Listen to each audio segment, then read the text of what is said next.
नमस्कार दोस्तों, आज बात करेंगे इनकम टैक्स नोटिस के केस स्टडी के बारे में। दोस्तों यहाँ पे एक ट्रस्ट ने अपनी आईटीआर फाइल करी है और आईटीआर के अंदर अंडर रिपोर्टिंग करी है, जिसकी वजह से सेक्शन 270A के अंदर पेनल्टी लगा दी गई है in absence of 12A certificate, जो ट्रस्ट के लिए होता है, क्योंकि इनके पास 12A का सर्टिफिकेट नहीं था।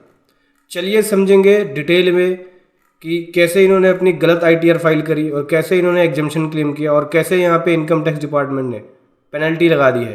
तो चलिए बताऊंगा मैं आपको। उससे पहले बताना चाहूँगा, जो भी भाई बंधु मेरे चैनल पे पहली बार है, इस वीडियो को पहली बार देख रहे हैं, जिन्होंने अभी तक सब्सक्राइब नहीं किया, सब्सक्राइब कर लीजिए, साथ बेल आइकन पे भी क्लिक कर लीजिए ताकि इस तरह का कंटेंट आपको मिलता रहे। तो दोस्तों यहाँ पे एक ट्रस्ट है जिसकी आईटीआर, जिन्होंने अपनी आईटीआर असेसमेंट ईयर 2021 की फाइल करी। और यहाँ पे हुआ क्या है, इन्होंने अपनी आईटीआर फाइल करी थी और एग्जेंशन क्लेम किया था सेक्शन 11 के अंदर, ठीक है, और सेक्शन 12 के अंदर, इनकम टैक्स एक्ट 1961 के अंदर, और अपनी टोटल इनकम नील दिखाई है, जिसकी वजह से इनकी जो आईटीआर है वो स्कूटनी में गई असेसमेंट ईयर 2021 की। और यहाँ पे ई असेसमेंट हुआ इनका, जहाँ पे इनको बताया गया कि देखो रजिस्ट्रेशन अप्रूवल नहीं हुआ था इनकम टैक्स एक्ट के अकॉर्डिंग 12A का, तो जो आपने एग्जाम्पशन क्लेम किया सेक्शन 11 एंड सेक्शन 12 के अंदर वो नहीं मिलेगा, वो डिसअलाउ हो जाएगा। तो उसके अकॉर्डिंग इनके ऊपर सेक्शन 270A के अकॉर्डिंग पेनल्टी लगा दी गई है, क्योंकि इनको 12A का सर्टिफिकेट नहीं था। तो ये एग्जाम्पशन जो एक्सपेंसेस करते हो ट्रस्ट के अंदर, आपने डोनेशन रिसीव किया, फिर ट्रस्ट के ऑब्जेक्टिव्स के लिए आप एक्सपेंसेस करते हो, तभी मिलता है जब आपके पास एक्सपेंसेस का क्लेम तभी मिलता है जब आपके पास 12A का रजिस्ट्रेशन सर्टिफिकेट हो। इन्होंने 15,000 का अमाउंट रिसीव किया और ये बाहर से रिसीव नहीं किया, इनके मेंबर ने ही इनको दिया 15,000 का। और 15,000 का जो अमाउंट है, ये बोलते हैं कि हमने ये इस 15,000 के अमाउंट को जो पुअर स्टूडेंट है, पुअर लोग हैं, उनकी हेल्प करने के लिए खर्च किए। तो जो इन्होंने खर्चा किया उसका डिडक्शन इनकम टैक्स में सेक्शन 11 में मिलता है एग्जम्पशन, सेक्शन 11 एंड सेक्शन 12 के अंदर, जो ट्रस्ट की ऑब्जेक्टिव्स है।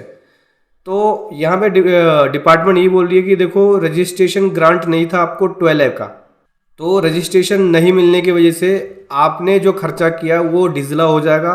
यहाँ पे असेसिंग ऑफिसर ने इनकी जो 15,000 का अमाउंट था उसको ऐड बैक कर दिया, इनकी इनकम में ऐड कर दिया, क्योंकि एक्सपेंसेस डिसअलाउ होते के साथ ही क्या हो जाता है, जो एक्सपेंसेस करोगे वो पूरा का पूरा एक्सपेंस आपकी इनकम में ऐड बैक हो जाएगा। ये ऐड बैक हो गया। और रीज़न क्या बताया कि देखो ये एडिशन किया जा रहा है 15,000 का, और ये अंडर रिपोर्टिंग करी इन्होंने इनकम अपनी, मतलब कि इनकम को छुपाया, कम दिखाया, क्योंकि 12A का सर्टिफिकेट नहीं था तो इनको एग्जम्पशन मिलना नहीं था। तो बोला कि भाई देखो ये जो 15,000 का अमाउंट है इसके ऊपर पेनल्टी लगाई जाएगी।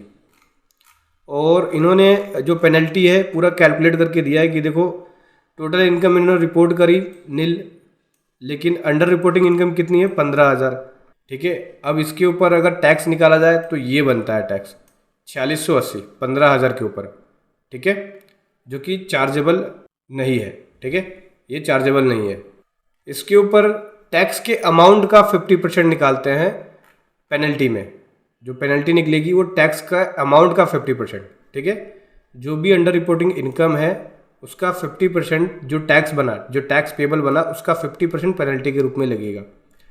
तो ये वाला जो मैक्सिमम अमाउंट है वो चार्जेबल टू टैक्स, मतलब ये वाला अमाउंट टैक्स का देना नहीं है, लेकिन इसके ऊपर पेनल्टी जरूर कैलकुलेट होगी।